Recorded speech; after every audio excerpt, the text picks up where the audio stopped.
Hello বন্ধুরা, আমি রিয়া আর আমার একটা নতুন মিনি ব্লগে তোমাদের জানাই অনেক ওয়েলকাম। আজকে না প্রচণ্ড ফুচকা খাওয়ার ইচ্ছে হচ্ছিল।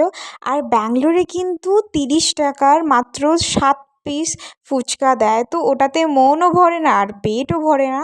আমাদের বাড়ির সেখানে কিন্তু আমার শ্বশুরবাড়ির সেখানে 10 টাকায় 8 পিস করে ফুচকা দেয়। আগে তো 9 পিস করে দিত, এখন মনে হয় 8 পিস করে দিয়েছে। আর আমাদের বাড়ির ওখানে কলকাতায় 10 টাকার মাত্র 4 পিস ফুচকা দেয়।